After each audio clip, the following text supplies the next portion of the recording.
Hello hello hello hello hello hello hello hello hello hello hello and welcome back. कैसे हैं आप लोग? नमस्कार एक बार फिर। बहुत बहुत स्वागत है आप सभी का आपके अपने प्लेटफॉर्म पे, आपके अपने ऑर्गेनाइजेशन में, आपके अपने इंस्टीट्यूट में जिसका नाम है। तो क्या आप लोग तैयार हैं एक बार फिर एक और बेहतरीन यूनिट की शुरुआत करने के लिए? तो आइए करते हैं शुरुआत एसी की। एसी में हमको क्या देखना है, क्या समझना है, पहले देख लेते हैं कंटेंट।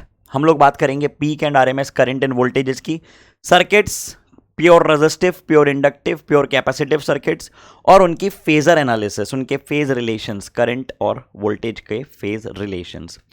और आखिरी में at the end of the session, जब आखिरी के 10 मिनट बचेंगे, तब मैं आपको बताऊंगा ट्रांसफॉर्मर्स, कल का जो थोड़ा सा पेंडिंग पार्ट है। ट्रांसफॉर्मर्स कल मैंने लेक्चर के एंड में स्टार्ट किया था ट्रांसफॉर्मर, लेकिन समय के अभाव के कारण मैं समाप्त नहीं कर पाया था ट्रांसफॉर्मर को। तो आज हम लोग बातें करेंगे ट्रांसफॉर्मर की एंड में, ठीक है? चलिए, तो थोड़ा समझते हैं। पहले पहले थोड़ा लॉजिक लॉजिक लॉजिक पकड़ते हैं। देखो, बात समझना, बिल्कुल एकदम ब्लैंक ब्लैंक माइंड करो, ठीक? और जो जो मैं कहते जाऊं वो सोचना। क्या हमने करंट इलेक्ट्रिसिटी में ये पढ़ा है कि अगर किसी भी कंडक्टर को पोटेंशियल डिफरेंस से एक्सपोज किया जाए, मतलब उसके इर्द गिर्द पोटेंशियल डिफरेंस लगा दिया जाए, तो क्या होता है बेटा? बोलो तो जरा, चुप नहीं बैठना है। क्या होता है? हाँ सर, करंट फ्लो होता है। अरे हमको मालूम है कि अगर सर ये आपने एक बैटरी ले ली और यहाँ पे आपने एक रॉड लगा दी, तो इस रॉड में क्या होगा? इस रॉड में जैसे ही आप बैटरी लगाओगे, स्विच ऑन करोगे, एक करंट फ्लो होना शुरू होगा। एक करंट फ्लो होना शुरू होगा।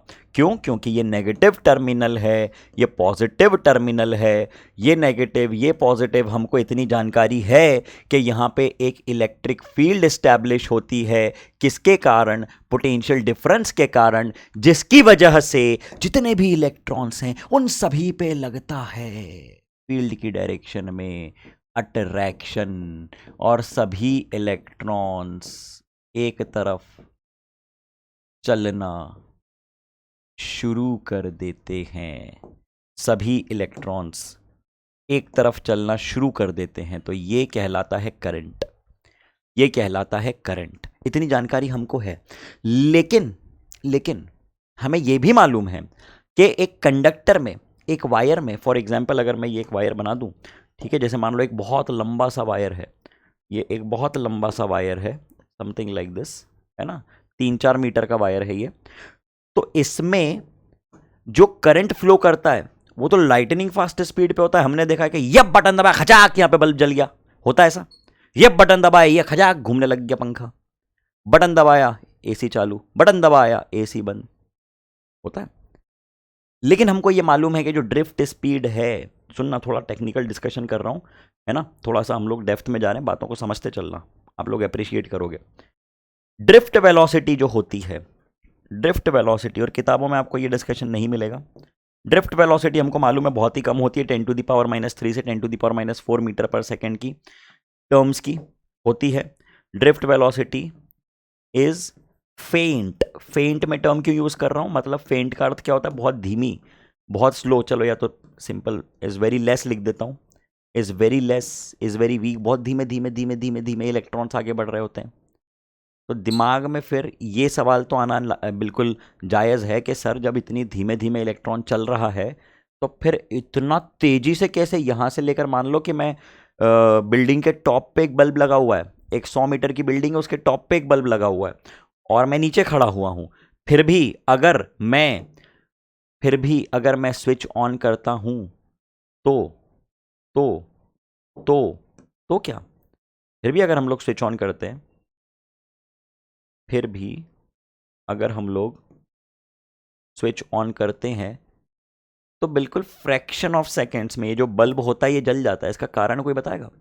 सोचा कभी इस बारे में कि जब ड्रिफ्ट वेलोसिटी इतनी ही कम होती है, तो इतनी तेजी से फिर कैसे इलेक्ट्रॉन्स पहुंच जाते हैं यहां से वहां तक?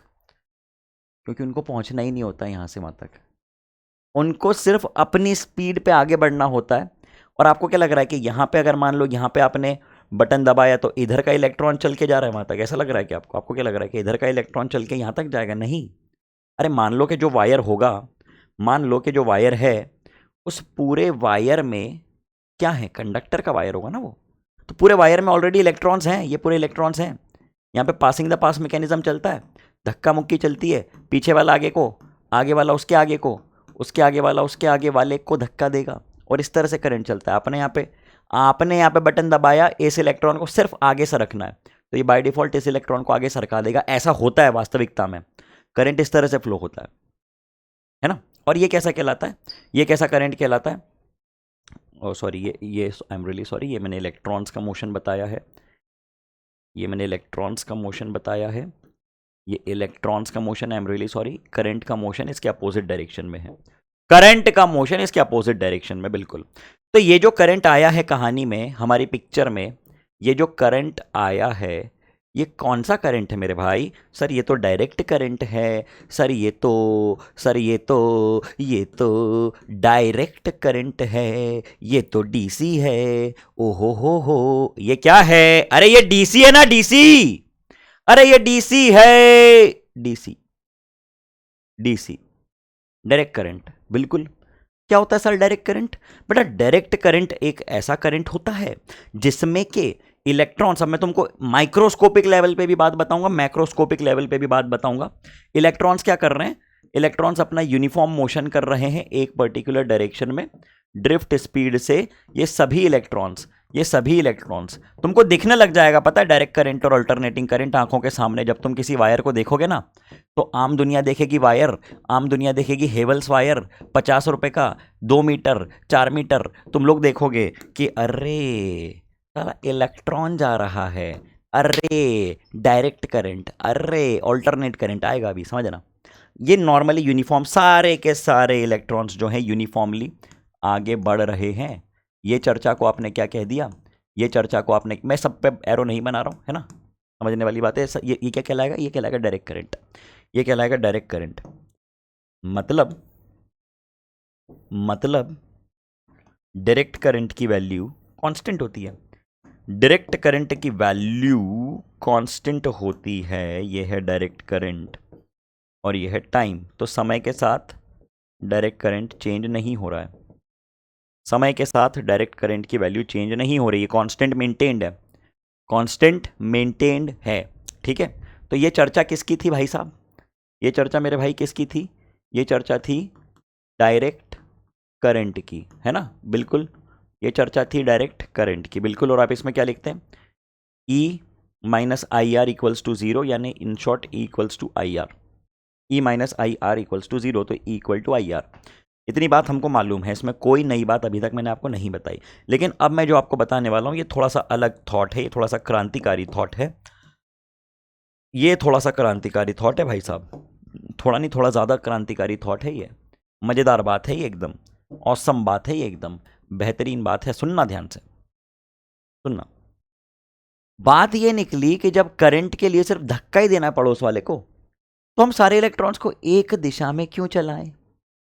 हम सारे इलेक्ट्रॉन्स को एक दिशा में क्यों चलाएं? ऐसे ऐसे हम क्यों ना उनको ऐसे ऐसे ऐसे ऐसे ऐसे ऐसे ऐसे ऐसे ऐसे ऐसे ऐसे ऐसे चलाएं, टिंग टिंग टिंग टिंग टिंग टिंग, कभी आगे कभी पीछे, कभी आगे कभी पीछे। ये इलेक्ट्रॉन है, तो क्या हो रहा होगा? मान लो मैं इलेक्ट्रॉन हूँ, मेरे पड़ोस में भी एक इलेक्ट्रॉन है, तो मैं पड़ोस वाले को धक्का दे रहा हूँ, वो पड़ोस वाले को धक्का दे रहा है, फिर वो मुझे धक्का दे रहा है, फिर मैं इस वाले को धक्का दे रहा हूँ। मतलब अरे मतलब क्या है? अरे मतलब ये है, मतलब ये है, मतलब ये है सर, क्या है? अरे ये है क्या कि जो इलेक्ट्रॉन्स इसमें हैं वो क्या कर रहे हैं पगले? वो पगले इलेक्ट्रॉन्स क्या कर रहे हैं? अरे वो पगले इलेक्ट्रॉन्स नाच रहे हैं। कहाँ नाच रहे हैं? ऐसे ऐसे नाच रहे हैं, ऐसे ऐसे नाच रहे हैं, ऑसिलेट कर रहे हैं, ये ऑसिलेट कर रहे हैं मेरे भाई। क्या कर रहे हैं ये? ऑसिलेट कर रहे हैं। टुंग टुंग टुंग टुंग टुंग टुंग टुंग टुंग टुंग टुंग। करंट तो फ्लो होगा, क्यों? क्योंकि आपने अभी भी देखा कि क्या करना है आपको, आपको ये फाइनल वाले को धक्का देना था सर्किट कंप्लीट करने के लिए, है ना। फर्दर ये जो है सर्किट कंप्लीट कनेक्टेड होगा, मान लो यहाँ पे ऐसी बैटरी लगी हुई है, ये बन गया सर्किट। इसने धक्का दिया तो धक्का मुक्की होते हुए फिर ये पूरा जो है, सुनो, इसने इधर धक्का दिया, इसने आगे धक्का दिया, मतलब वो पासिंग इन द पास चल रही है बिल्कुल एकदम तेज रफ्तार में। तो ये तो ऐसे भी तो संभव है कि वो धक्का दे के वापस आ गया। तो इसमें बेनिफिट क्या है, और ऐसा करने में मतलब कौन सी इतनी बड़ी बात हो गई, आप बोल रहे हो कि बहुत क्रांतिकारी चीज हो गई। अभी आप लोग समझोगे कि कितनी बड़ी रिवॉल्यूशन आ गई पूरी टेक्नोलॉजिकल सेगमेंट में। और अगर ऑल्टरनेटिंग करंट नहीं होता, कितनी बड़ी समस्या हम लोग फेस कर रहे होते। कितने इन्वेंशंस, कितनी मशीनरीज, कितनी टेक्नोलॉजी आज आपके पास अवेलेबल नहीं होती अगर ये क्रांतिकारी विचार एक महान साइंटिस्ट के दिमाग में नहीं आया होता तो। ठीक है, अब सुनिए, हमने बात क्या कही, हमने कही कि यार ये जो करंट है, ये जो करंट है, ये है ऑल्टरनेटिंग करंट। ठीक है, इस करंट का नाम आपने क्या दे दिया, इस करंट का नाम आपने क्या दे दिया,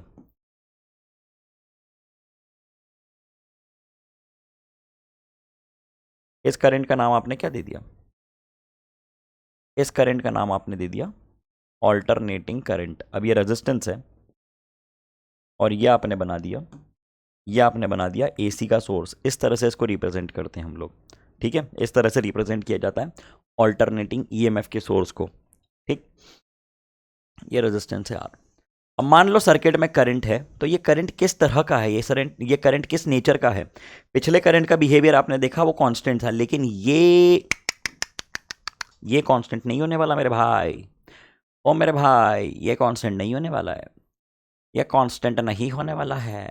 ये करंट बा कांस्टेंट ना ही है, ये करंट बा कांस्टेंट ना ही है। ये ऐसा ऐसा ऐसा ऐसा ऐसा बढ़ेगा, फिर ऐसा घटेगा, फिर ऐसा बढ़ेगा। ये करंट जो है ये बढ़ रहा है, घट रहा है। तो मैंने ऑल्टरनेटिंग करंट की डेफिनेशन बना दी यहां से, मैंने ऑल्टरनेटिंग करंट की डेफिनेशन बना दी यहां से, AC, that means alternating current. क्या है एसी, एसी करंट मत लिखना, कुछ लोग लिखते हैं एसी करंट डीसी करंट। अरे एसी में खुद ही में करंट नाम में आ चुका है ऑल्टरनेटिंग करंट। एसी करंट क्या होता है, alternating current current. AC current क्या होता है, एसी बोलो ना सिर्फ। ठीक है, तो एसी की डेफिनेशन क्या आ गई, एसी की डेफिनेशन आ गई, the current whose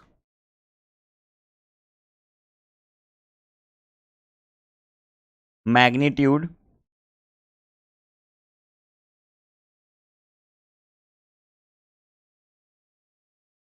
as well as direction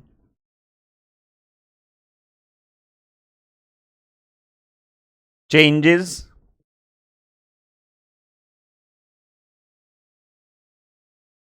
continuously is known as the alternating current। ठीक है, बहुत बढ़िया।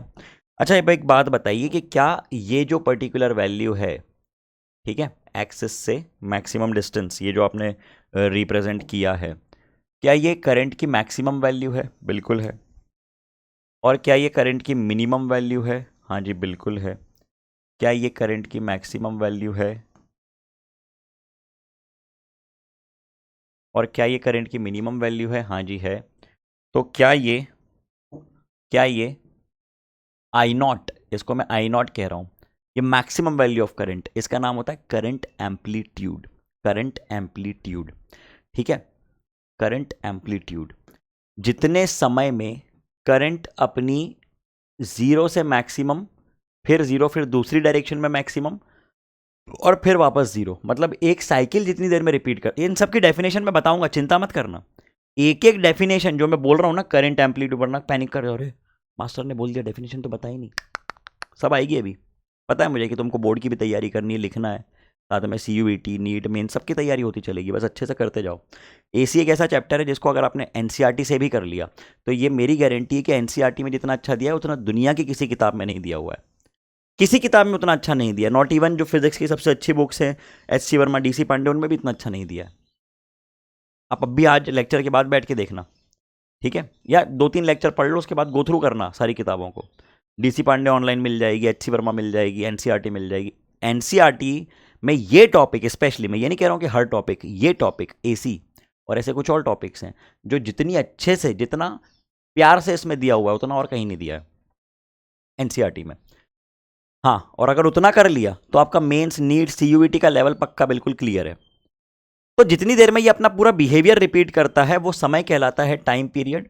टाइम पीरियड को लिख सकते हैं 2π/ओमेगा, ओमेगा है एंगुलर फ्रीक्वेंसी, 1/t को लिख सकते हैं f जो कि है फ्रीक्वेंसी। इन सब की डेफिनेशंस हम लोग देखेंगे, तो मैं चाहूंगा इतनी बातें आप लिख लें, बना लें जल्दी से, तेज रफ्तार में करते चलो।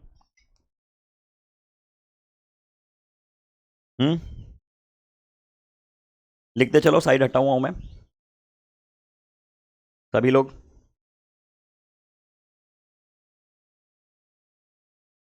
लिख लिया? अब देखो, अभी अभी मैंने क्या बताया आपको, अभी अभी मैंने ये बताया, अभी अभी मैंने आपको ये बताया कि यदि ऑल्टरनेटिंग करंट की मैं बात करूं, यदि ऑल्टरनेटिंग करंट की मैं बात करूं तो वो साइनोसोडल फॉर्म में, मतलब ये जो मैंने ग्राफ बनाया है ये किसका ग्राफ है? साइन का ग्राफ है। तो सर हमेशा साइन का ही ग्राफ बनाएंगे क्या? नहीं, कॉस का भी बना सकते हो, वो भी पीरियोडिक है, वो भी साइनोसोडल है, वो भी एसी को रिप्रेजेंट करेगा। साइन कॉस कोई भी कर सकता है, कोई दिक्कत नहीं है। क्या सिर्फ साइन और कॉस ही कर सकते हैं? कतई नहीं, ऐसा नहीं कह रहा हूं मैं कि सिर्फ साइन और कॉस ही रिप्रेजेंट करेंगे।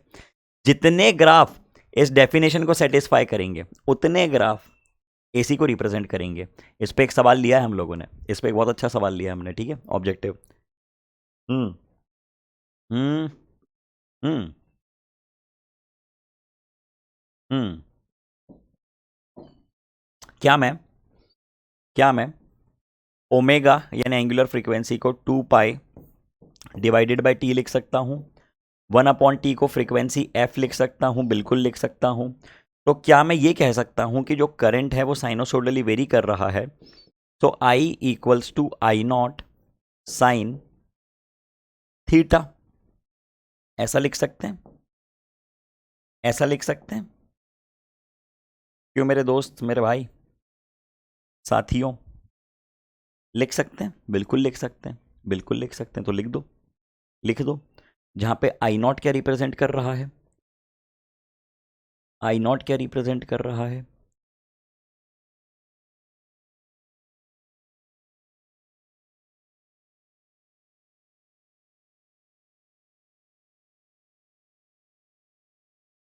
Current amplitude. Hmm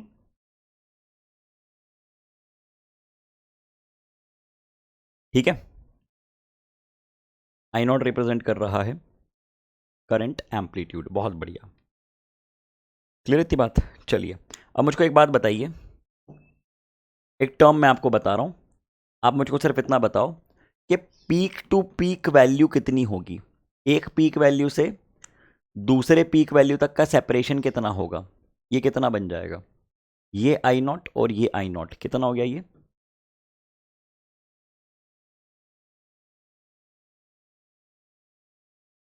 peak to peak separation कितना होता है? ये कितना होता है? ये होता है 2 टाइम्स ऑफ I0।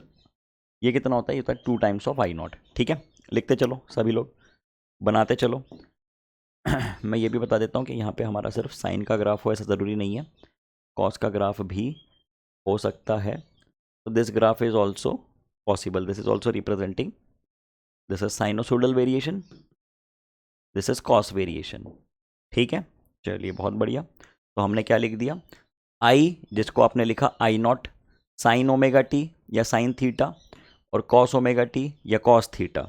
ये जो हमने साइन थीटा लिखा है, थीटा को ही हम लोग लिख सकते हैं ओमेगा टी। तो यही expression I0 sign omega T की तरह भी पढ़ा जा सकता है, और I0 कॉस ओमेगा टी की तरह भी पढ़ा जा सकता है, कोई उसमें दिक्कत वाली बात नहीं है। I0 क्या है? Peak value of the current यानी करंट एम्पलीट्यूड। ओमेगा क्या है? एंगुलर फ्रीक्वेंसी है। टी क्या? टाइम पीरियड है। एफ फ्रीक्वेंसी है। और आई क्या है? आई, ये लिख लेना, बच्चे इसी में कंफ्यूज होते हैं कि आई क्या है, I0 क्या है। कुछ समझदार लोग होते हैं वैसा भी कर देते हैं, बताता हूं मैं, फिर उनको मुक्के पड़ते हैं। कुछ समझदार लोग होते हैं वैसा करते हैं, ठीक है। देखो ये लिखा है ओमेगा टी, बोलेंगे सर, सर क्यों ना आई से आई काट दूं। तो 1 = 0 साइन ओमेगा टी, तो साइन ओमेगा टी इंटू 0 तो 0 होता है, तो सर 0 = 1 आ गया। आप तो गलत फिजिक्स पढ़ा रहे हो सर। गलत फिजिक्स पढ़ा दी सर ने, तो 1 = 0 लेके आ गए। तो इसलिए पता होना चाहिए कि आई क्या रिप्रेजेंट कर रहा है, instantaneous value of current represent कर रहा है, किसी भी इंस्टेंट पे कितना है। ठीक है, चलिए ये देख चुके हैं हम लोग, देख चुके हैं दोनों ग्राफ, टिक करके आगे बढ़ रहा हूँ, है ना, देख चुके हैं। डेफिनेशन ऑफ करंट एम्पलीट्यूड आपको बता चुका हूँ मैं, क्या है ये। देखो डेफिनेशन मैंने बता दी थी, सिंपल सी बात है। अब आपके पास प्रिंटेड फॉर्मेट में भी आ गई है, लिखना चाहो लिखो, याद रहेगी तो मत लिखो, कोई दिक्कत वाली बात नहीं है। ये है करंट एम्पलीट्यूड, ये है करंट एम्पलीट्यूड, ये है current amplitude, this is the current amplitude I not. ठीक है, maximum value of current in either direction, क्योंकि ऊपर भी हो सकता है नीचे भी हो सकता है, कॉल्ड इट्स पीक वैल्यू और द करंट एम्पलीट्यूड। और पीक टू पीक वैल्यू ये भी आपको मैं बता चुका हूं, कोई नई बात नहीं है, सारा डिस्कशन हमने कर लिया है, तो तेज रफ्तार में बातों को बढ़ा रहा हूं आगे। ठीक है, पीरियोडिक टाइम या तो टाइम पीरियड टी, क्या है ये, क्या है ये वो समय है, ये वो समय है, ये वो समय है जितने में एक करंट अपनी पूरी साइकिल कंप्लीट करता है। ये वो समय है जितने में ऑल्टरनेटिंग करंट अपनी पूरी साइकिल कंप्लीट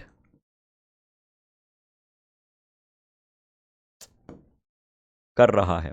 ठीक है, कितना टाइम, इतने बिहेवियर का time, this time is called time period, this is T. ठीक, चलिए बहुत शानदार, बहुत शानदार, बहुत शानदार, बहुत शानदार, लिख लेना। फ्रीक्वेंसी, फ्रीक्वेंसी क्या होती है, फ्रीक्वेंसी होती है number of cycles completed by AC current in 1 second. एक सेकेंड में कितनी साइकिल्स कंप्लीट की जा रही हैं, जिसको क्या आप लिख देंगे 1 टाइम पीरियड, जिसके की यूनिट हो जाएगी हर्ट्ज, जिसकी की यूनिट हो जाएगी हर्ट्ज या तो साइकिल पर सेकेंड। ठीक है, इंडिया में फ्रीक्वेंसी की बात करो तो ये होती है 50 हर्ट्ज, सप्लाई होता है 220 वोल्ट्स का। यूएस में बात करो तो फ्रीक्वेंसी 60 हर्ट्ज। पता होनी चाहिए, कभी कोई पूछ ले इंडिया में कितनी फ्रीक्वेंसी होती है, तुमको बोलना आना चाहिए। हम्म हम्म हम्म हम्म हम्म ज़्यादा समय नहीं ले रहे हैं, ये सारी बातें मैं बता चुका हूँ आपके सामने, सर प्रिंटेड फॉर्मेट में आ रहा है, इसलिए एक बार मैं पढ़ के बता रहा हूँ आपको।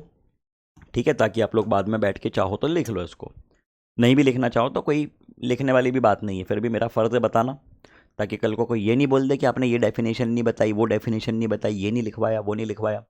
अभी प्रिंटेड क्यों लेके आ जाता हूँ मैं, अगर मान लो ये सब मैं लिखने बैठ गया तो आपका सिलेबस अभी हो पाएगा क्या। कई लोग ज्ञान देते हैं चैट में कि ये सब लिखो मत, मतलब ये सब क्या बोलते हैं इसको, प्रिंट मत करवाओ। अरे यार, इतनी बातें अगर मैं लिखने बैठ गया, थोड़ा कॉमन सेंस भी तो लगाओ। इतना लिखने में मुझे कितना, 3-3 घंटे के लेक्चर बनेंगे, तुम पढ़ पाओगे रोज़ 3 घंटे का लेक्चर, नहीं हो पाएगा, संभव ही नहीं है। सोचो ना, लिमिटेड अमाउंट ऑफ टाइम में कितनी सारी चीज़ें करवानी है आपको। इलेक्ट्रो से लेकर यहाँ तक, आज एसी तक लेके आया हूँ मैं, और पिछले ड्यूरेशन में lectures, number of lectures count करना कितने कम मिले। तो हमारे पास समय लिमिटेड है। ओके, थोड़ी मेहनत आप करो, तुमसे ज़्यादा मैं करूँगा, ये मेरी गारंटी है, तुम भी करो साथ में। Condition required for current voltage to be alternating. अब देखो ये इंपॉर्टेंट बात है, इस पर थोड़ा सा ध्यान देना, है ना। एक मिनट रुक जाओ, जरा कप रख दे, एसी की बात आई, एसी चालू कर दें, गर्मी लग रही है।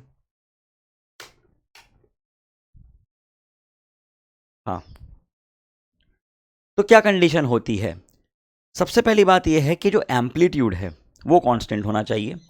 आप मुझे बताओ कि क्या क्या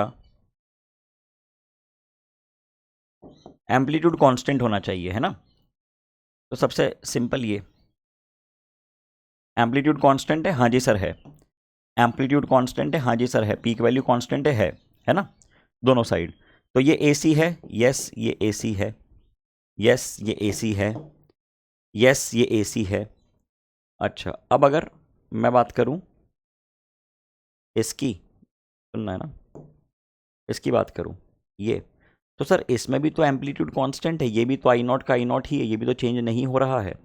एम्पलीट्यूड तो कांस्टेंट है, एम्पलीट्यूड तो कांस्टेंट है, तो क्या ये एसी है। अरे मेरे भाई, ये तो डीसी बन गया ना, डायरेक्ट करंट। और भी तो कुछ क्राइटेरियाज थे, क्या थे क्राइटेरिया, कि alternate half cycle is positive and alternate half cycle is negative. आधी साइकिल पॉजिटिव, आधी साइकिल नेगेटिव होनी चाहिए, तब वो कहलाएगा एसी। ठीक है, और alternating current continuously varies in magnitude and periodically reverses the direction. Periodically reverses the direction. ये 3 पॉइंट अगर सेटिस्फाई हो रहे हैं तो वो कहलाएगा तो वो कहलाएगा तो वो कहलाएगा AC, ऑल्टरनेटिंग करंट। नोट कीजिए, नोट कीजिए, इस बात को लिख लीजिए। तीनों पॉइंट इंपॉर्टेंट है, इंपॉर्टेंट पॉइंट है। जितने आसान ये लग रहे हैं पढ़ने सुनने में, जब अभी ग्राफ्स वगैरह देके मैं पूछूंगा तो बहुत बच्चे कंफ्यूज होते हैं। बेसिक पता है तो कंफ्यूज आप कभी नहीं होगे, ठीक है। चलिए बातें बढ़ाते हैं आगे। अब देखिए, पहला इंपॉर्टेंट डेरिवेशन आपके सामने आ रहा है, पहला महत्वपूर्ण डेरिवेशन आपके सामने आ रहा है, average value, average value of AC, average. अच्छा एक सेकेंड, सॉरी एक स्लाइड छूट गई थी। क्या ये AC है? क्या ये AC है? हाँ सर AC है। क्यों? क्योंकि करंट की वैल्यू बढ़ रही है, पीक तक पहुंच रही है, घट रही है कंटिन्यूसली, बढ़ रही है कंटिन्यूसली, और इसका एम्पलीट्यूड कांस्टेंट है। ये AC है, बिल्कुल है। क्या ये AC है? ये भी तो वो सारी बातें सेटिस्फाई कर रहा है, ये भी तो वो सारी बातें सेटिस्फाई कर रहा है कि करंट बढ़ रहा है, फिर घट रहा है, फिर बढ़ रहा है, फिर घट रहा है, मैक्सिमम वैल्यू तक पहुंच रहा है और एम्पलीट्यूड कांस्टेंट है, तो ये भी AC है। क्या ये AC है? हाँ देखो, आप बोलोगे सर ये तो DC है, लेकिन 3 क्राइटेरियाज बताए थे मैंने। एम्पलीट्यूड कांस्टेंट है, डायरेक्शन रिवर्स हो रही है, चेंज हो रही है, हो रही है। देखो बिहेवियर रिपीट कर रहा है किसी टाइम पीरियड के बाद, कर रहा है। लेकिन अगर मैं एक चित्र ऐसा बना दूं, ये ओरिजिन है, ठीक है, ये ओरिजिन है। मैंने एक चित्र ऐसा बना दिया, सर ये इसमें भी तो पीक वैल्यू कांस्टेंट है। हाँ बेटा है। सर इसमें भी तो वैल्यू कंटिन्यूसली चेंज हो रही है। हाँ बेटा हो रही है। लेकिन क्या ये पॉजिटिव नेगेटिव अपना नेचर चेंज कर रहा है? ये हमेशा पॉजिटिव ही है, तो ये कोई AC करंट नहीं है, ये AC करंट नहीं है, नहीं है, नहीं है, ठीक है, ये ऑल्टरनेटिंग करंट नहीं है। ये AC है, नॉन AC, नॉन AC, ठीक है। अब जैसे इसको देखो, ये भी वो सारी बातें सेटिस्फाई कर रहा है, ये भी AC है, ये AC नहीं है, ये AC नहीं है। क्यों? क्योंकि इसमें पीक वैल्यू बढ़ रही घट रही है, पीक वैल्यू बढ़ रही घट रही है, डिस्टेंस अलग अलग है, ठीक है। पीक वैल्यू देख लो अलग अलग है, लिख लेना है सारी बातें, बाद में बोलोगे कि अरे ये क्यों AC नहीं था, वो क्यों AC था। पीक वैल्यूज अलग अलग है। 3 पॉइंट बताएं, वो तीनों सेटिस्फाई होने चाहिए जो कि इसमें नहीं हो रहे हैं। और ये तो नहीं है, नहीं ही है, ठीक है। क्यों? क्योंकि थ्रू आउट पॉजिटिव है, ये थ्रू आउट पॉजिटिव है ये। This is non AC, mixture of AC DC, non AC ही कहेंगे हम लोग, ठीक है। चलिए चलिए चलिए चलिए चलिए, अब बात करते हैं, अब बात करते हैं एवरेज वैल्यू की।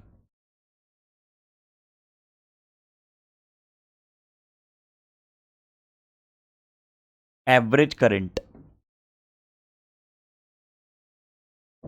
एवरेज वैल्यू ऑफ करंट या सिंपली एवरेज करंट। अब देखो एवरेज करंट की वैल्यू क्या होती है, एवरेज करंट होता क्या, समझना पड़ेगा पहले हमको, पहले थोड़ा सा समझना पड़ेगा हमको। एक बार ग्राफ बनाते हैं, ये ग्राफ हम लोग ऑलरेडी बना चुके हैं, सुनते चलना सभी लोग।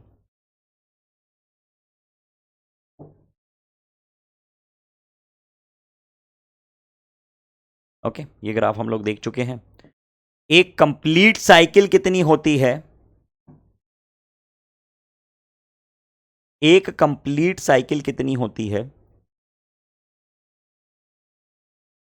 एक कंप्लीट साइकिल होती है इतनी, है ना, एक कंप्लीट साइकिल होती है इतनी, बिल्कुल। तो इसमें जितना पॉजिटिव उतना नेगेटिव, तो क्या मैं इतना कह सकता हूं कि करंट की जो एवरेज वैल्यू होने वाली है, सबसे पहले तो आई एवरेज को हम लोग लिखेंगे क्या, आई एवरेज को हम लोग लिखेंगे integral of I D T divided by integral of D T, okay, from a given time to given time. तो ये अगर एवरेज वैल्यू ऑफ करंट है, अगर ये एवरेज वैल्यू ऑफ करंट है, तो क्या मैं ये कह सकता हूं कि करंट की average value for the full cycle, for the full cycle मतलब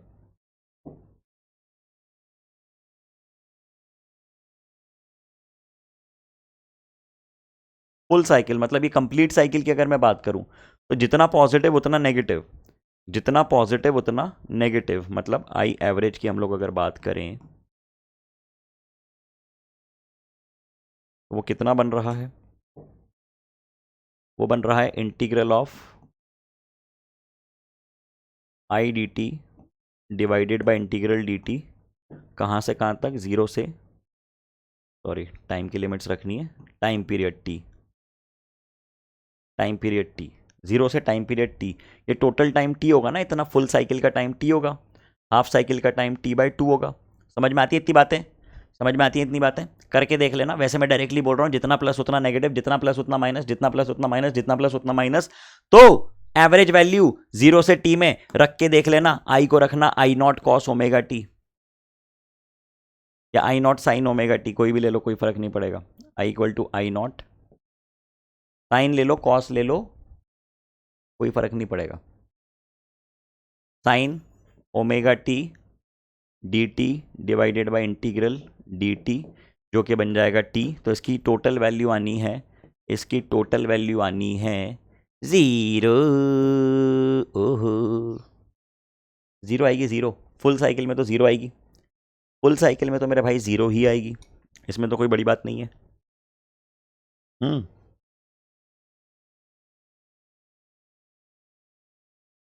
मुद्दा ये है, मुद्दा ये है, फुल साइकिल में तो जीरो बता दी, how much for half cycle calculate करनी आनी चाहिए। हाउ मच फॉर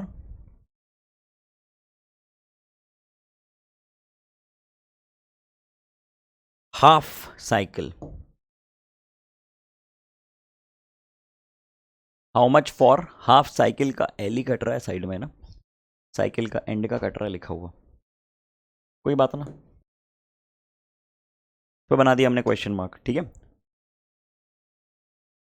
हम्म हम्म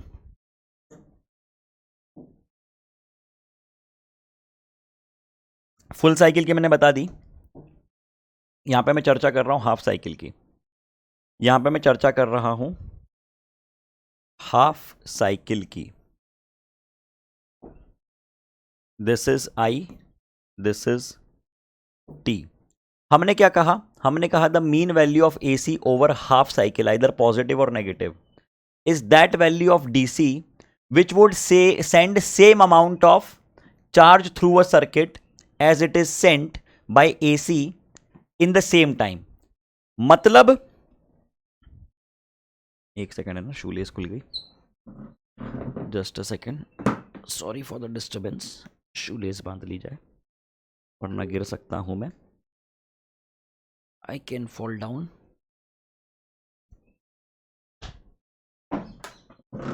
चलो, क्या बोल रहा था मैं ये बोल रहा था कि हाफ साइकिल में, हाफ साइकिल में एवरेज वैल्यू कितनी होती है। हाफ साइकिल में सुनो, हाफ साइकिल में एवरेज वैल्यू करंट होता क्या, चार्ज अपॉन टाइम, ये उतना करंट, उतना करंट, करंट की वो वैल्यू जो के उतने चार्ज के करस्पॉन्डिंग हो जो डीसी सेंड करेगा सेम टाइम में। क्या कहा मैंने, फिर से सुनो, मैंने ये कहा mean value of AC over half cycle, चाहे पॉजिटिव लो चाहे negative low, is that value of DC, ये वो वैल्यू है डीसी की जो कि same amount of charge sent करेगा सेम टाइम में। ये बात लिखो, ये बात लिखो। क्या कहा हमने, फिर से देख लो, पढ़ लो डेफिनेशन दो बार शांति से खुद, कि मीन वैल्यू ऑफ एसी क्या है हाफ साइकिल पे, वो क्या है, ये वो वैल्यू है डीसी की जो कि डीसी, जो कि डीसी, जो कि डीसी एक गिवन टाइम में लेट से Q amount of charge sent कर रहा है करस्पॉन्डिंग टू दिस, ये भी उतना ही चार्ज सेंड करे, that value of current for which you get the same charge through the DC in the given time. लिख लो बात को, है ना। अब देखो, अब निकालेंगे कैसे इसकी वैल्यू? निकालना तो बहुत आसान है, सिंपल सा मैथमेटिक्स से हम लोग लिख देंगे कि ये समझना ज़रूरी है कि जो एवरेज वैल्यू आएगी ना, उसको मैं ऐसे डिनोट करके, ऐसे लाइन से डिनोट करके बताऊंगा। मैं उसको ऐसे लाइन से डिनोट करके बताऊंगा, ऐसे। ये हो सकता है एवरेज वैल्यू मैंने इस ग्रीन लाइन से बता दी, हो सकता है कि एवरेज वैल्यू मैं इस ग्रीन लाइन से दिखा दूं ऐसे। तो इसका मतलब क्या है कि देखो, पीक वैल्यू तो इतनी थी, पीक वैल्यू तो आई नॉट थी। आई नॉट क्या थी? आई नॉट पीक वैल्यू थी। आई ए वी जी क्या है? एवरेज वैल्यू है। आई ए वी जी क्या है? एवरेज वैल्यू है। मतलब ये वो वैल्यू है, ये वो वैल्यू है जो कि किसके करस्पॉन्डिंग है? जो अगर आप डीसी कनेक्ट करो तो डीसी टी टाइम में, सुनो मेरी बात, टी टाइम में एसी ने क्यू चार्ज दिया, तो टी टाइम में डीसी भी क्यू चार्ज देना चाहिए। कितने करंट के करस्पॉन्डिंग? इस करंट के करस्पॉन्डिंग देगा वो। जा रही बात दिमाग में? इंपॉर्टेंट बात है, इसलिए पांचवी छठी बार बता रहा हूं मैं, ठीक है। अब बात रही इसको निकालने की, तो निकाल लेते हैं। निकालने में कोई बड़ी बात नहीं है, हमने लिख दिया I average integral of I D T divided by integral of D t. I की वैल्यू मैंने रख दी I naught sine omega t d t. Limits क्या है? जीरो से लेके पाए, जीरो से लेके पाए, ठीक है। ओ सॉरी सॉरी, जीरो से लेके टाइम की लिमिट रखनी है। I am really sorry, time की लिमिट रखनी है जीरो से टी बाई टू। टी का फंक्शन है ना, जीरो से टी बाई टू, जीरो से टी बाई टू, ठीक है। तो ये क्या बन जाएगा? आई एवरेज क्या बन जाएगा? आई एवरेज बन जाएगा, आई नॉट बाहर निकाल दिया, साइन का इंटीग्रेशन हो गया माइनस कॉस, तो माइनस आई नॉट कॉस ओमेगा टी, और ओमेगा डिवाइड में आएगा, और ये नीचे बना टी बाई टू, नीचे बना टी बाई टू, तो टू ऊपर चला गया, ठीक है। और लिमिट आपने रख दी जीरो से टी बाई टू, लिमिट आपने रख दी जीरो से टी बाई टू। दिख रहा है सबको? जीरो से टी बाई टू रखिए लिमिट। तो ये कितना बना? ये बना -2 आई नॉट, ओमेगा को रख दो 2 पाई बाई टी, ओमेगा को रख दो 2 pi by T into T. तो ये कैंसल आउट हो गए, ये कैंसल आउट हो गए। बचा कितना? Minus I naught by pi into upper limit minus lower limit, upper limit minus lower limit, cos of omega into T by two, ठीक है, minus cos zero minus cos zero, जो कि होता है 1, जो कि होता है 1, है ना, माइनस कॉस जीरो जो कि होता है 1। तो ये कितना बन गया? ये बन गया माइनस का I naught divided by pi, minus का I naught divided by pi, ठीक है। ओमेगा को रख दो 2 पाई बाई टी, ओमेगा को रख दो 2 pi by T into T by to minus 1, ठीक है। तो ये कितना बन गया? ये कैंसल आउट हो गया, ये कैंसल आउट हो गया। तो ये कॉस पाई होता है 180, जो कि होता है -1, तो -1 -2 बने। -2 into this is how much? This is +2, हाँ। तो ये बन जाएगा 2 आई नॉट बाय पाई। एक बार कैलकुलेशन चेक कर लीजिए सभी लोग, एक बार आप भी कैलकुलेशन चेक कर लो कि कहीं कोई गड़बड़ तो नहीं कर दी हमने। क्यों? लग तो नहीं रही है, लेकिन फिर भी चेक कर लो। 2 I naught by pi is the average value,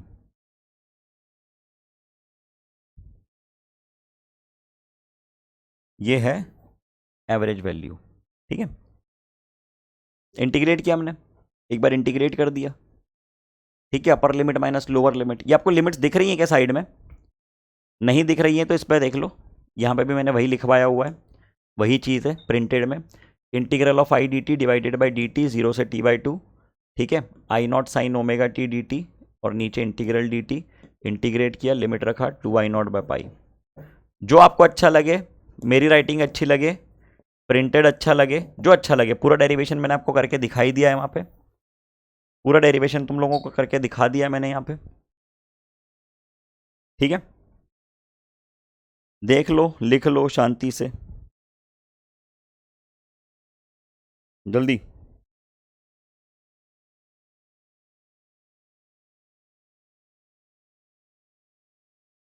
done done done done. चलो, अब देखिए आपने क्या कह दिया कि अगर फुल साइकिल की बात करें तो फुल साइकिल में zero average value, half cycle में 2i0/π, minus negative half cycle में -2i0/π लिख दोगे। ठीक है, कोई बड़ी बात नहीं है। चलिए, average value of AC over a complete cycle is always zero, it is defined for half cycle which must be either positive और नेगेटिव। चलिए ठीक है, हो चुकी है बात, चर्चा बढ़ाते हैं आगे। ठीक है,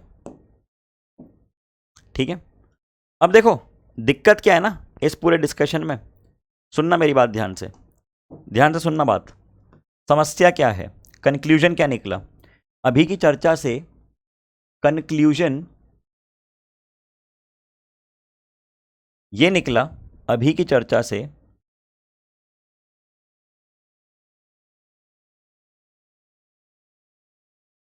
कंक्लूजन ये निकला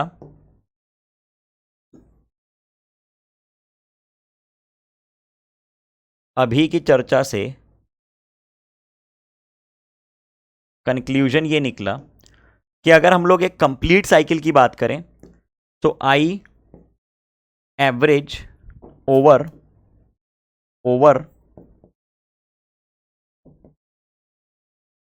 फुल साइकिल इज जीरो।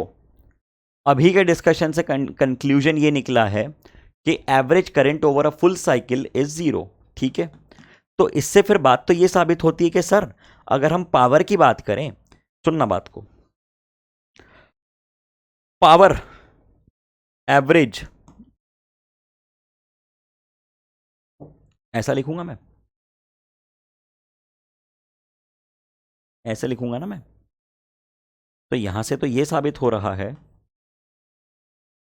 यहां से तो ये साबित हो रहा है कि जो एवरेज पावर है वो जीरो है। यहां से तो ये साबित हो रहा है कि जो एवरेज पावर है वो जीरो है, जीरो है ना। यहां से तो ये साबित हो रहा है कि जो एवरेज पावर है वो जीरो है।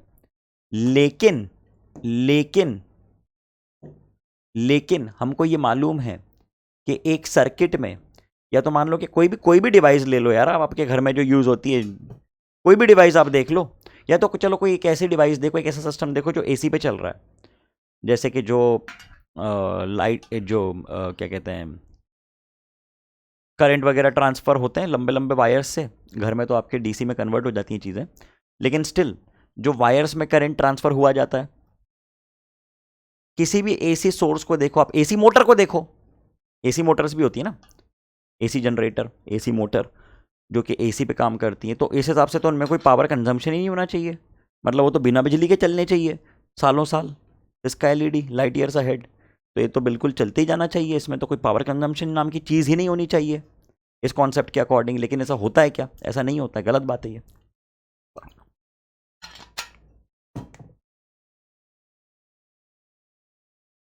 ऐसा होता है क्या? ऐसा नहीं होता है। अरे ऐसा होता है क्या?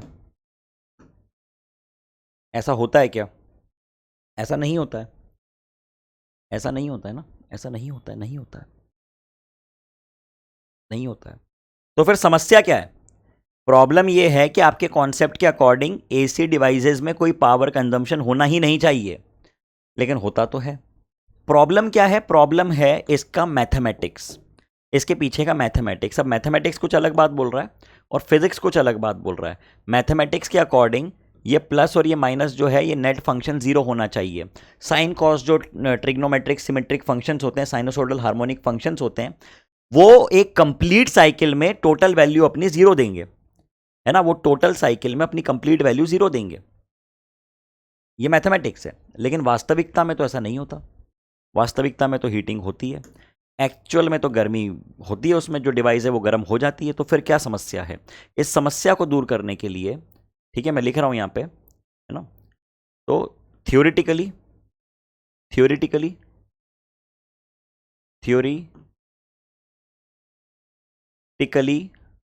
the average power through any device working on AC must be 0, but practically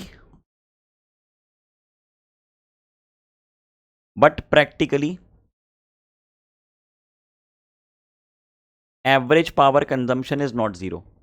But practically average power consumption is not 0.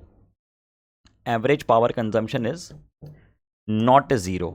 ठीक है, 0 नहीं होता average power consumption. Therefore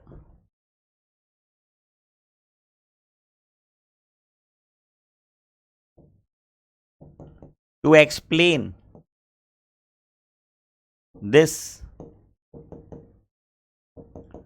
ambiguity क्या होती है?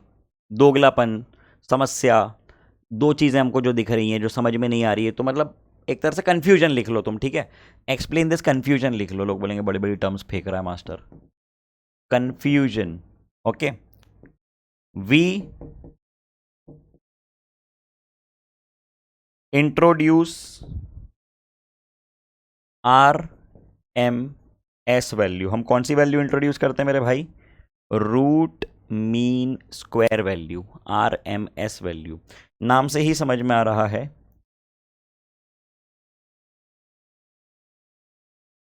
Root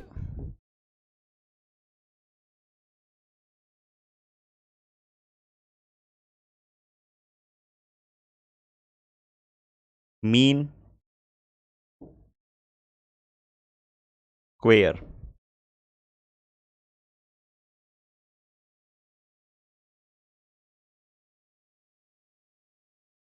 okay. Root mean square, नाम से ही समझ में आ रहा है रूट मीन स्क्वायर। ठीक, अब क्या होता है रूट मीन स्क्वायर?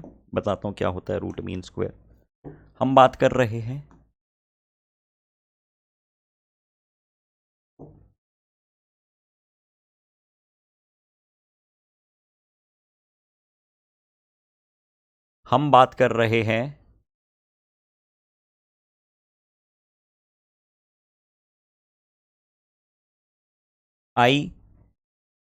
IRMS की, ठीक है, रूट मीन स्क्वायर वैल्यू की। तो IRMS क्या होगा? सुन लो,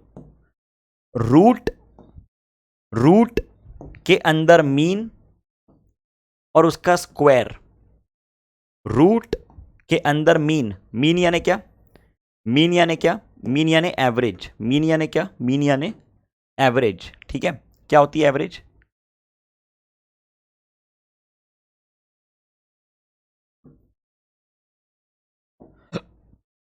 ये होती है एवरेज,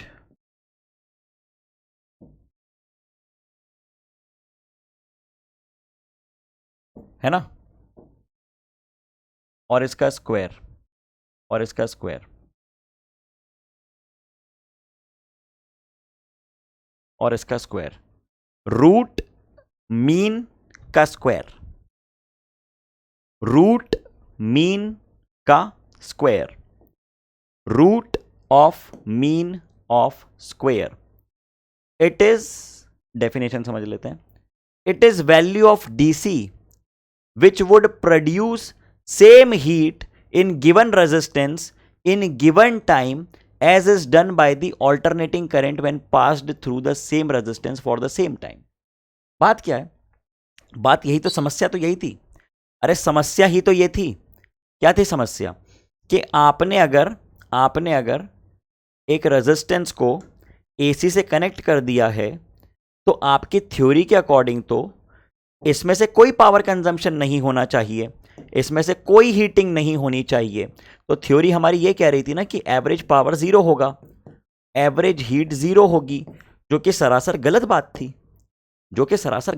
थी, तो हमने क्या कहा कि IRMS, हमने ये कहा कि भैया अगर आपने ऐसा सर्किट बनाया है तो इसमें कौन सा करंट फ्लो कर रहा है? क्या इसमें मैक्सिमम वैल्यू फ्लो कर रही है? क्या इसमें आई नॉट फ्लो कर रहा है, या इसमें इंस्टेंटेनियस करंट आई फ्लो कर रहा है, या इसमें एवरेज करंट फ्लो कर रहा है? ये सवाल आप पूछ सकते हो ना। मैंने कहा कि बेटा इसमें करंट आई है, तो आप पूछ सकते हो कि सर वो आई जो है वो क्या है। आपने तो एसी में कई सारी बातें बता दी, एसी में आपने तो कई सारे करंट के नाम लिखे हुए हैं। एक आई होता है इंस्टेंटेनियस करंट, एक आई नॉट होता है मैक्सिमम करंट, एक आई एवरेज होता है। तो जब आप कहते हो कि सर्किट में आई करंट है, तो आखिर है कौन सा करंट, ये तो समझाओ। वो कौन सा करंट है? वो आरएमएस करंट है। जब भी आपको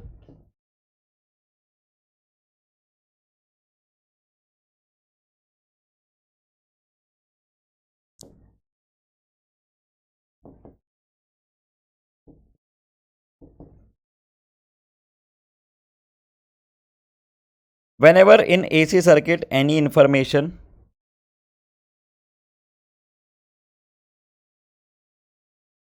regarding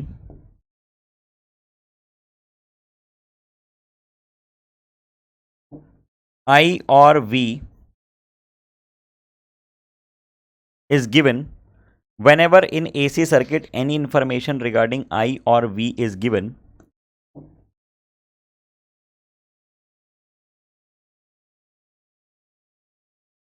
it is taken as the RMS value. उसको आप कौन सी वैल्यू लेंगे? RMS वैल्यू लेंगे। I दिया तो IRMS, V दिया तो VRMS। और IRMS है क्या? IRMS है क्या? या तो हाँ, करंट RMS क्या है? RMS करंट वो करंट है, RMS करंट वो करंट है जो कि आप अगर एक उतनी वैल्यू करंट की जो आप एक डीसी सर्किट में भेजते, उसमें भी उतनी ही हीट प्रोड्यूस होती जितनी इसमें हो रही है। यहाँ पे तो जीरो प्रोड्यूस हो रही है, एक्चुअल में जीरो हो रही है कि नहीं? कुछ तो हो रही होगी। ये एक्सपेक्टेशन है, ये एक्सपेक्टेशन है, रियलिटी में कुछ हो रही होगी। तो हमने बोला कि चलो ठीक है, इसका डेरिवेशन करके इसकी वैल्यू निकालते हैं। हमने लिख दी इसकी वैल्यू कितनी आएगी, root over integral of I को आपने लिख दिया I naught square sine square omega t d T divided by integral d t zero से टी। आपने आई नॉट को बाहर निकाल दिया। रूट के अंदर क्या बच रहा है? रूट के अंदर क्या बच रहा है? रूट के अंदर क्या बच रहा है? रूट के अंदर क्या बच रहा है? रूट के अंदर क्या बच रहा है? साइन स्क्वायर थीटा को लिख सकते हो 1 माइनस कॉस 2 थीटा बाई 2, और नीचे क्या है? नीचे टी है। ठीक है, ओके। ज़ीरो से टी। बस इसमें वैल्यूज़ रखो, इसमें वैल्यू रखो, इंटीग्रेट करो, सॉल्व करो। उसमें वैल्यू रखो, इंटीग्रेट करो, सॉल्व करो। इतना लिख लो, लिखना है तो। ठीक है, ये किया हम लोगों ने IRMS।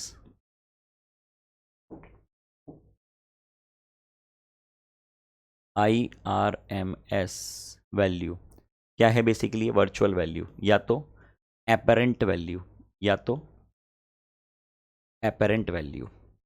ठीक है,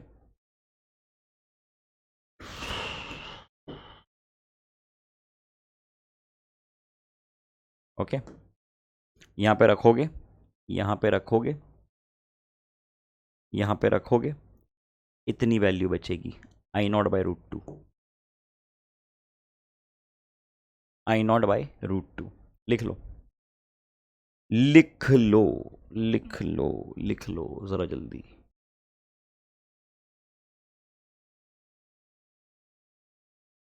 जल्दी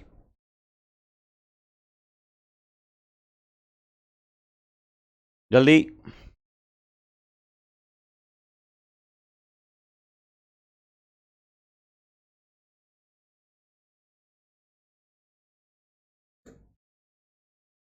ठीक है,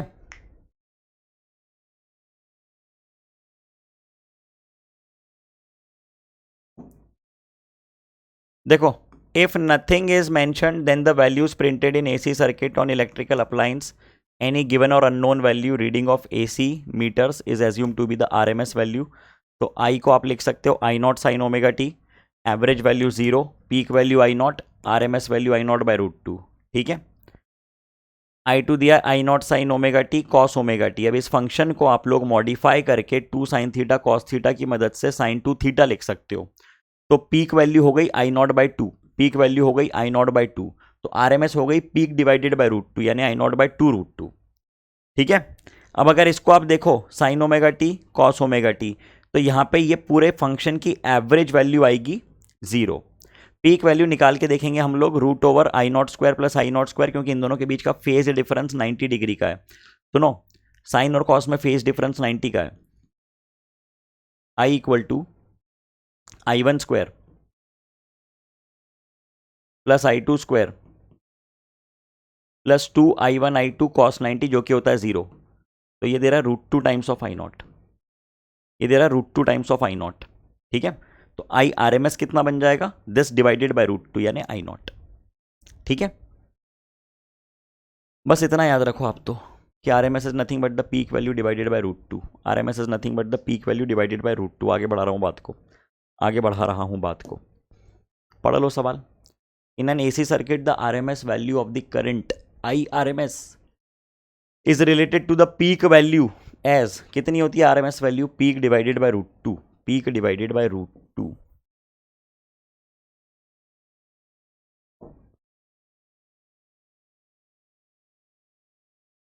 पीक डिवाइडेड बाई √2। ठीक है। Voltmeter connected in an AC circuit reads 220 volt. Voltmeter कितना रीड कर रहा है, 220 वोल्ट। ये कौन सी वैल्यू रीड कर रहा है, पीक वैल्यू, इंस्टेंटेनियस वैल्यू। बता चुके हैं, नोट लिखवाया सेपरेटली कि ये हमेशा जो भी आपको वैल्यूज देके रखी हैं वो क्या देके रखी हुई हैं, आरएमएस वैल्यूज देके रखी हैं। Okay. Mean square voltage root mean square voltage, RMS is the correct answer. पढ़ो। The RMS value of V in the time interval from 0 to।